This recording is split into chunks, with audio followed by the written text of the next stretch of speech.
Yep, ready. Okay, so just 1 second, everybody. Okay. I'm still hearing.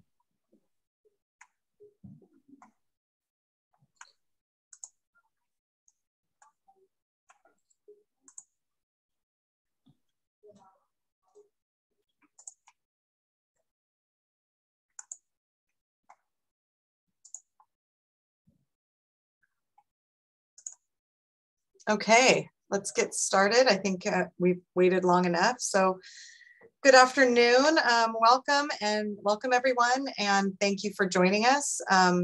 This is both SANDA and Caltrans presentation for the pre-proposal meeting for the Rancho Lilac property. SANDA is currently seeking proposals from qualified organizations for professional services to develop a resource management plan, or RMP, and own and manage the Rancho Lilac property in perpetuity based on that RMP.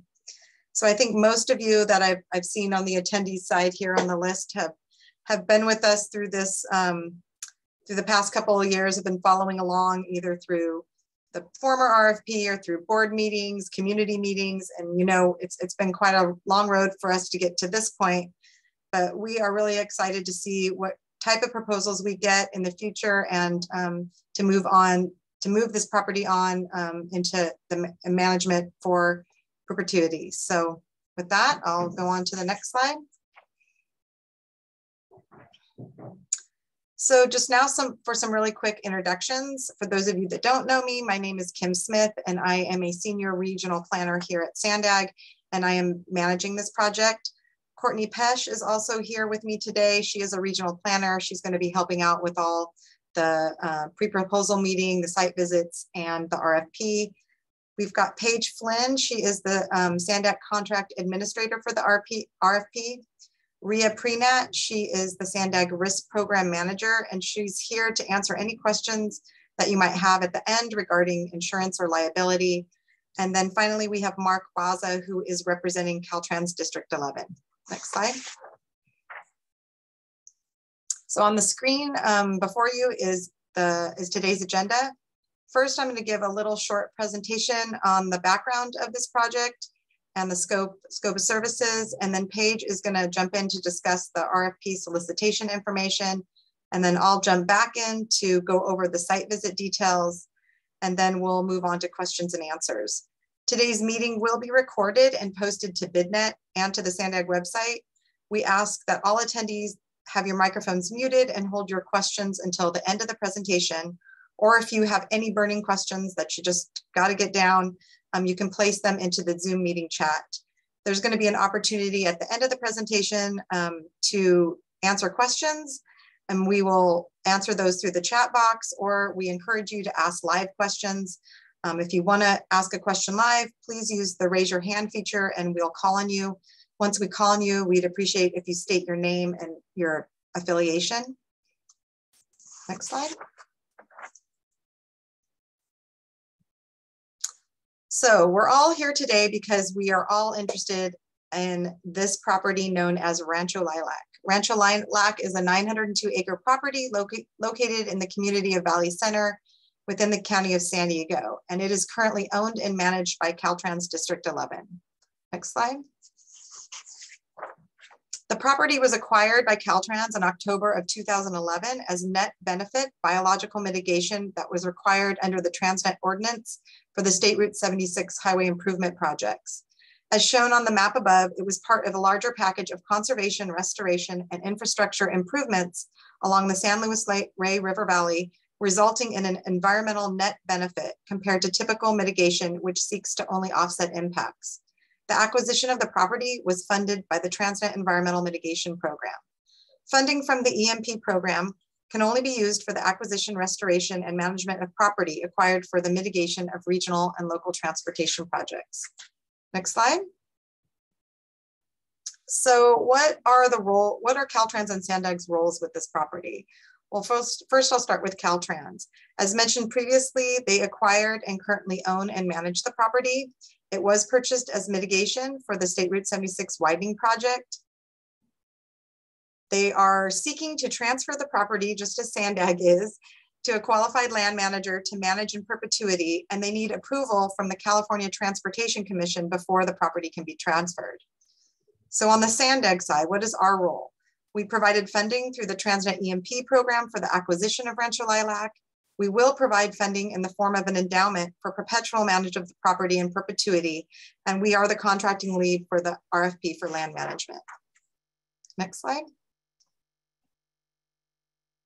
While Rancho Lilac was historically used as a cattle farm, it still retains abundant wildlife habitat and endangered species, as well as historic and prehistoric resources. The property contains more than a dozen different sensitive vegetation communities, including coastal sage and riparian forest. Keys Creek, which traverses the property, is an important east-west connector for wildlife, linking the foothills to the San Luis Rey River Valley. In addition, it is also home to many sensitive species anticipated for coverage in the Draft North County Multiple Species Conservation Program. Baseline biological surveys were done back in 2008.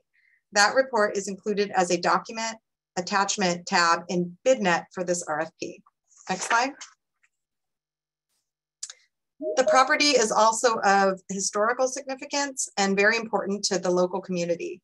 In addition to several archaeological resources, numerous historic buildings and structures that require permanent preservation by the state of California are present on the property.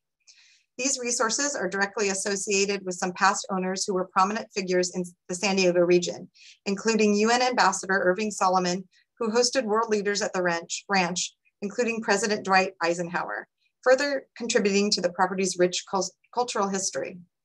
Caltrans evaluated all cultural resources in 2012.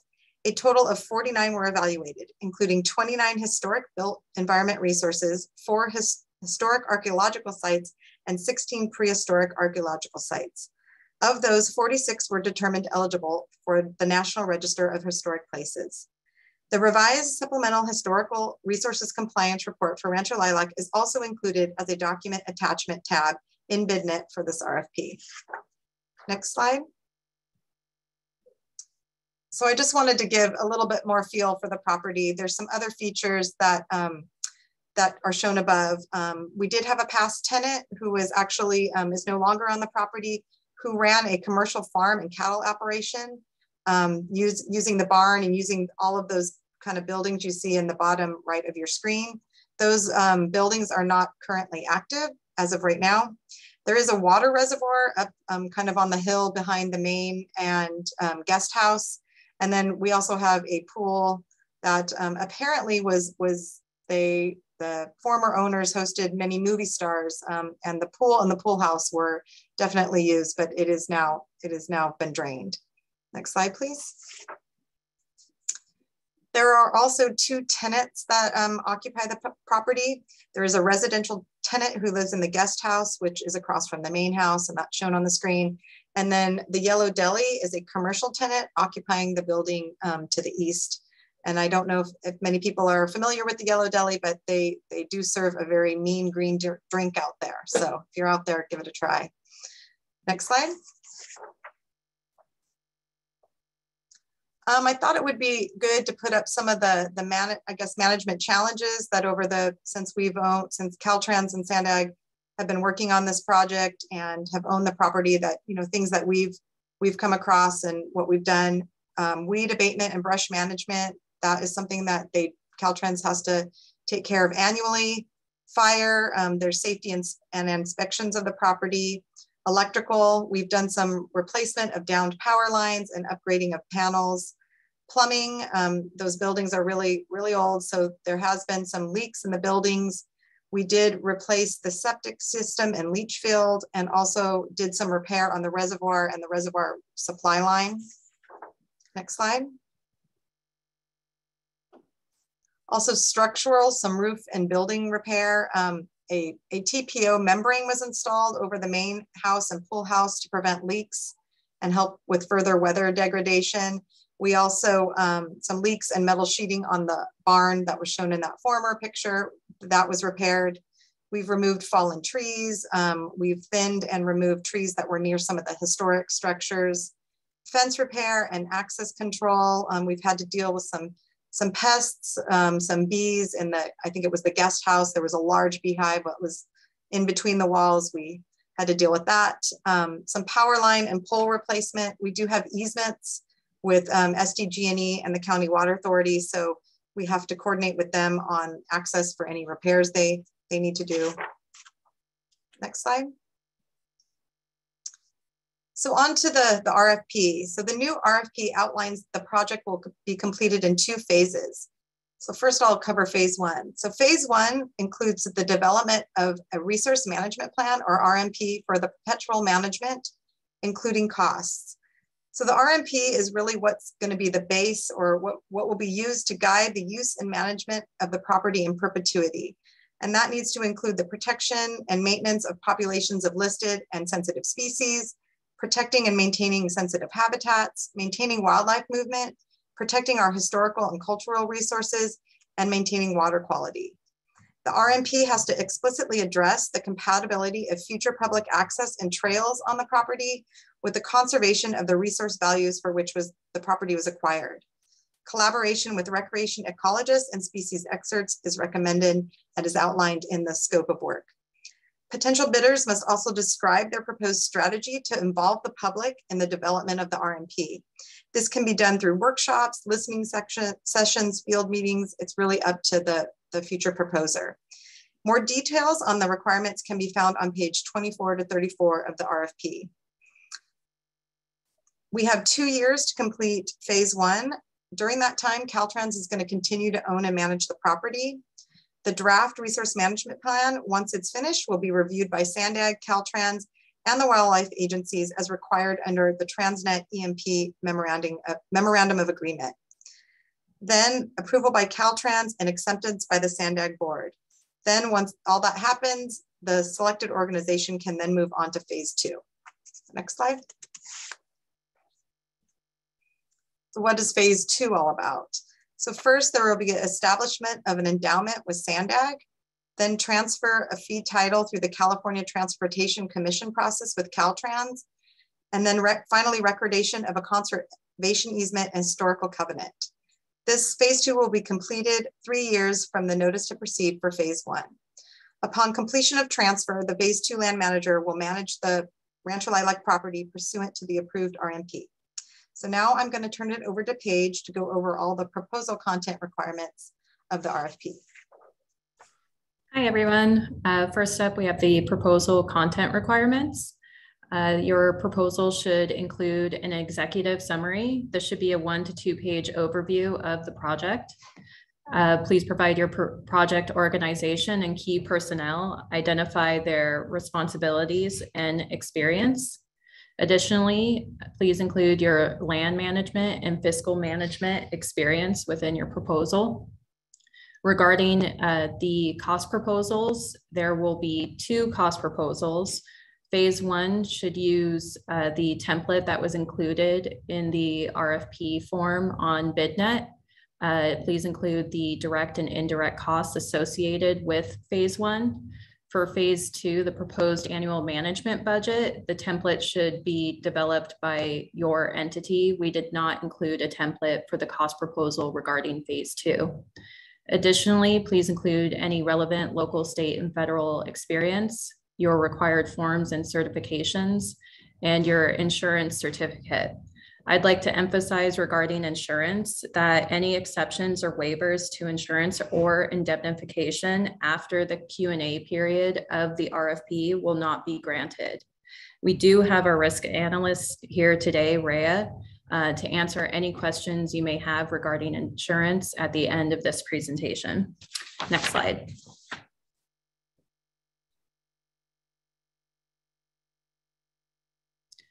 Continuing on with the proposal content requirements, please include any exceptions to this RFP within your proposal.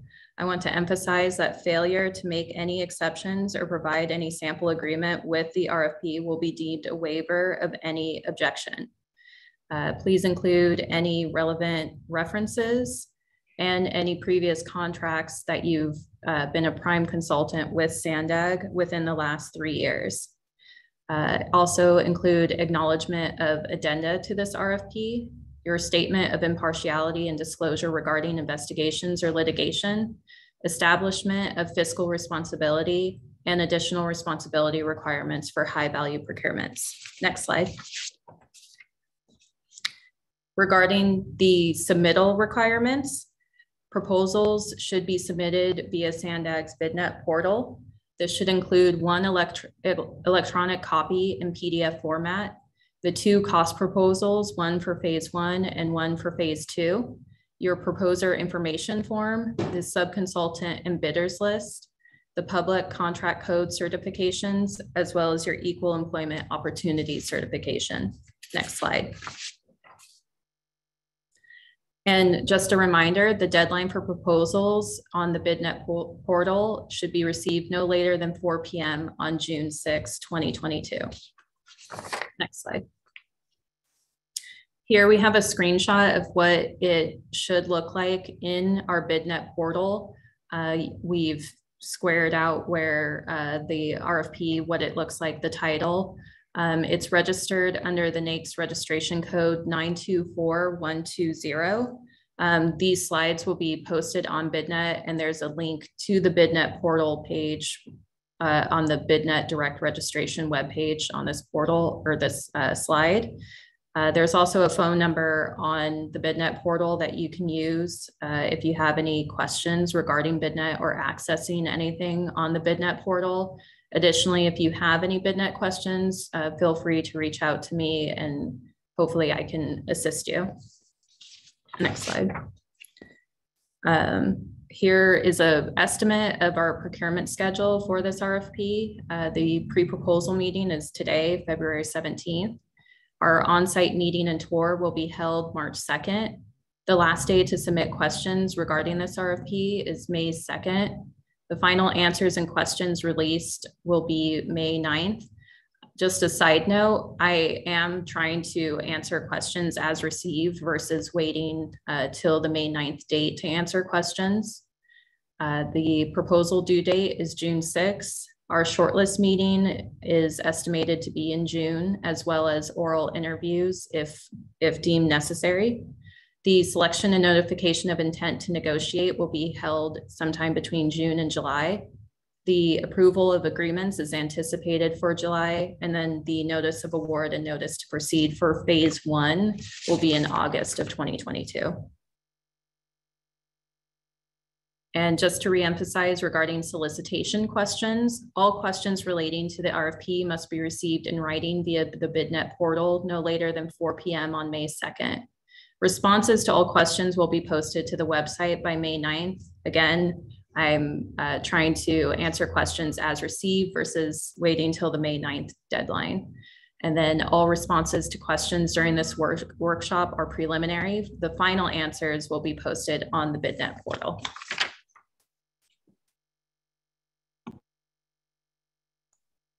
Okay, now I'm going to go over some logistics for the site visit.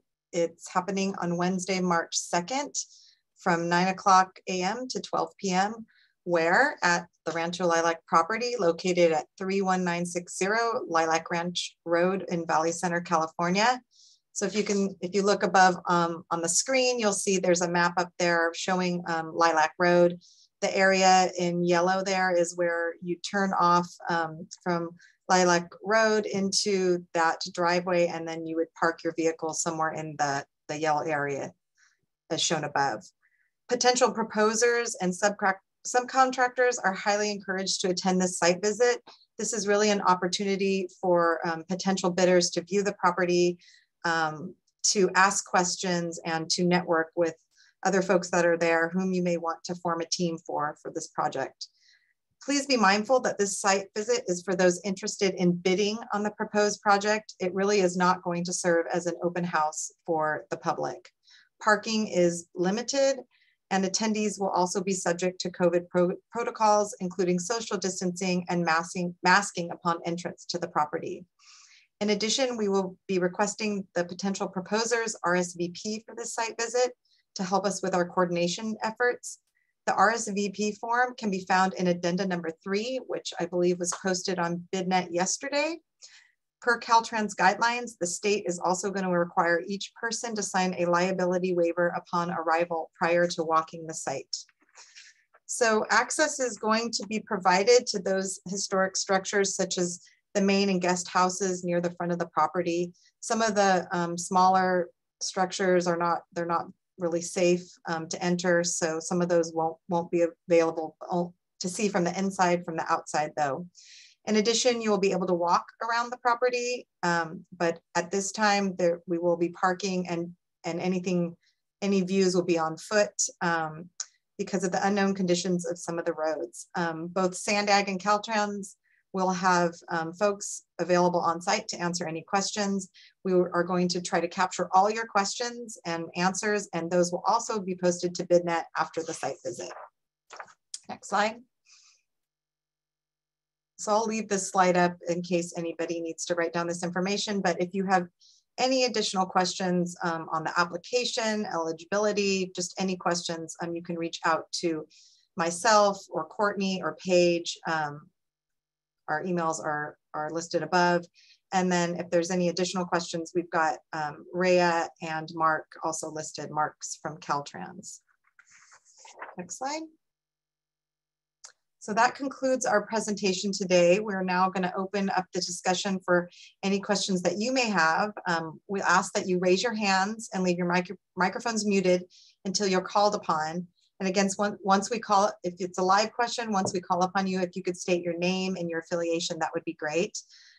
Feel free to turn on your camera if you choose. And again, we're going to capture all the questions asked today, either through live or the chat, and release them through BidNet in the coming days, and they'll be posted on the SANDA website. I think we'll start off with live questions, and then I'll go back and look in the chat, and we can read those questions out loud and provide answers, and then we'll come back and circle back around towards the end if anyone has any additional questions.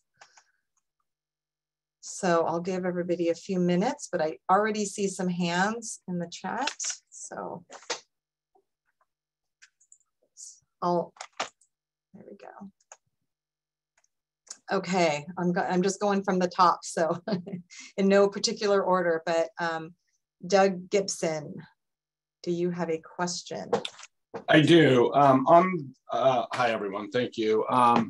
On the front page of the RFP, you have a range of funding from 6.6 million to 7.8.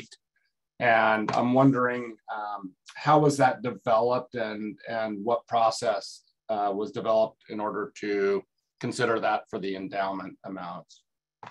So the process that it's with any of our contracts, we have to do an independent cost estimate on our side. So it was developed using similar methods that we do for our mitigation parcels, on using the property analysis record and using some historical documents that we've been used on this property.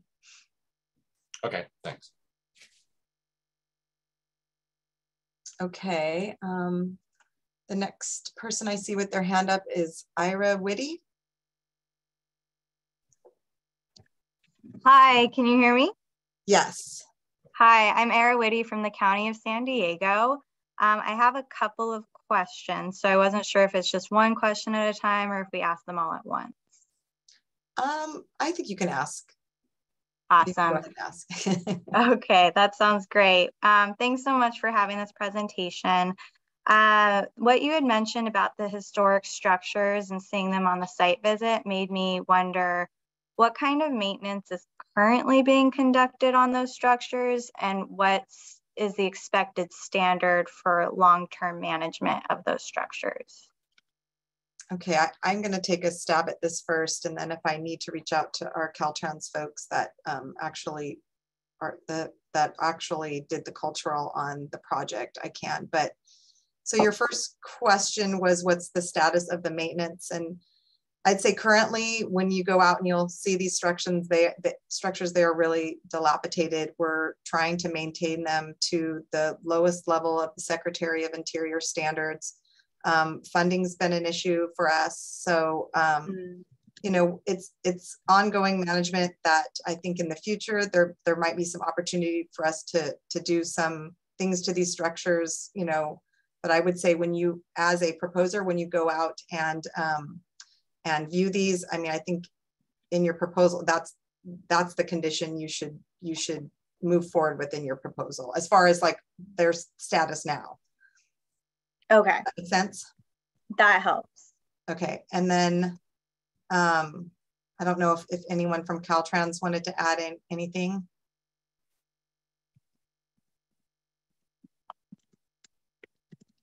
Okay. Did you have All any? right. So for the RFP proposal format, it doesn't specify including an approach, but there is an evaluation criteria that references proposal format contents. What section of the proposal should the approach be included in? That's a good question.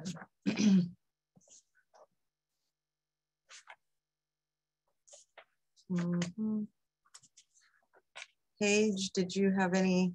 I mean, I think that's, hold on. I just looked through the RFP and I noticed that we don't specifically call it out. However, I mean, it's probably longer than in the executive summary, I would assume. yeah. Mm-hmm.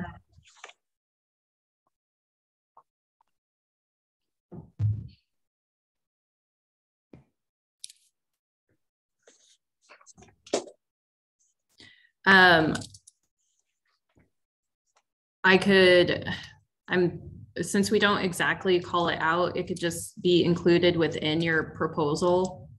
Just the general approach to, you know, all the other tabs like the land management and everything. I think we don't specifically call it out because it's an approach to all those items that we do call out specifically within the RFP.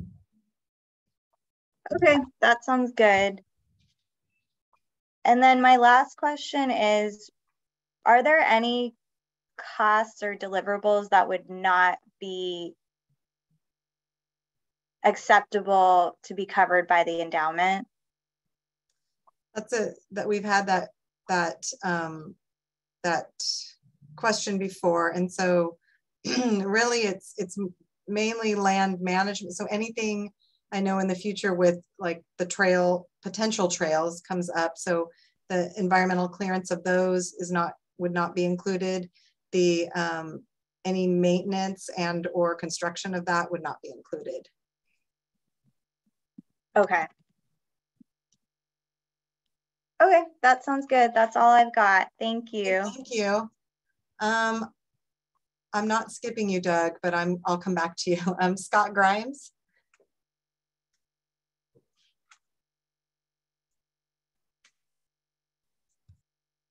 Hi, can you hear me okay? Yeah. Great, okay. Yeah, I'm Scott Grimes with the Endangered Habitats Conservancy. Just have a couple of questions. The first relates to the public access plan and how it should be approached in the overall RFP. Given the role of the resources agencies in consulting on the final RMP, would it be reasonable that the strategy for the public access plan should take into account the specific criteria of the original net environmental benefit standard for Highway 76 and lay out essentially how those criteria are going to be tested and reconciled with what is going to be in the end going to be a recommended public access plan? Yes, I think that would be reasonable. Great. And then my other question has to do with the idea that the budget for phase 2 proposes an annual management cost. So obviously that makes sense for the purpose of a management endowment. But when a land management entity takes on a new property and is starting to implement an adopted RMP, there are often substantial startup costs. And sometimes that budgeting process will kind of lay out those costs like in an initial 3-year period. Is something like that anticipated here, or would that be problematic? No, and if not, I think that's anticipated. Okay. Any startup costs plus the annual management. And maybe we need to specify that in the RFP. Great. Okay, those are my questions. Thank you. Okay, thank you, Scott. Okay. I'm going to come down to, and I really apologize for the pronunciation of your name, but Ra-Atia-Lo? Hi. Yes, Hi. Ra'ayate I just had a quick question. So you mentioned the NAICS code, the 924120, and that's the designation for the project. Does that mean that our firm needs to be approved for that specific NAICS code? The way the BidNet portal works is that it requires us to put in a NAICS code. You would have to select that NAICS code not in order to see the RFP, but it just helps to sort through SANDA's BidNet portal. I'll have to follow up and see if you actually have to be certified or if it's just a matter of selecting NAICS codes that your entity would be interested in seeing RFPs that are associated with those NAICS codes. So I'll have to follow up if an actual certification approval will have to be displayed.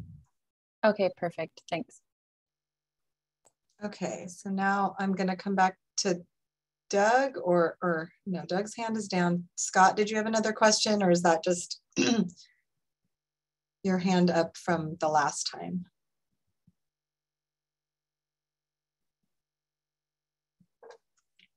No, I don't think so. I don't see any more live questions. So I'll move over to the chat and I can read the question. Let's see. Okay, Barbara Calantis asked, she actually asked one of the same questions about what section of the proposal should the approach be included, so we answered that. And then there's a question, phase 1 includes preparation of a RMP and costs. Is the cost for the first several years of management before the endowment kicks in? In other words, is there requirement to generate any costs associated with the RMP, or has that already been accomplished? So for phase 1 for the RMP, yes, that will be, you will generate a cost for that, but that is something that SANDA will then provide, at least for phase 1. And then phase 2 is the cost template for the endowment cost plus any startup costs. So hopefully I answered that. Let's see, what is the stipulation for the bidders to enter into formal or an informal management, co-management agreements with the affiliated tribes regarding cultural resources?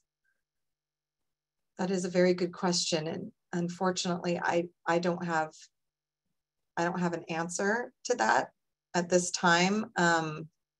There is no requirement right now in the RFP. And then the last question is, if a team was to propose, could the prime for the RMP be different than the management entity as long as they are on the same team? Yes. Okay. So I'll go back to, does anyone else have any other questions that weren't in the chat or any live questions? We can take those before we close out, but I also encourage anybody, oh, we've got, I think, Era, your hands up. Hi. Hi, sorry, I just That's realized okay. There was a mention when talking about the different funding mechanisms. It was asked to include proposed grant funding, and I was just wondering what level of detail is expected for that. Is it for an active grant or future grant? Whatever detail you could, I mean, because if it's a future grant, you might not have that level of detail. So I think for that, whatever level of detail you can give us. Okay.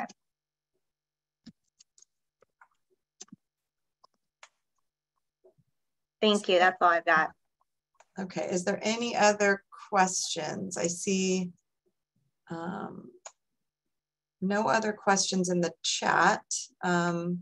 If there isn't any other live questions, then I will end this meeting, but I'm excited to see all these attendees' names. And again, if anyone has any further questions, please reach out to any of us, and we can, we'll make sure to get in contact with you, get you an answer. And all these questions that were asked today will be, we have been busy recording them, and we will provide answers on BidNet and post it to the SANDA webpage. So I thank everybody for coming, and I look forward to seeing your proposals. Thank you.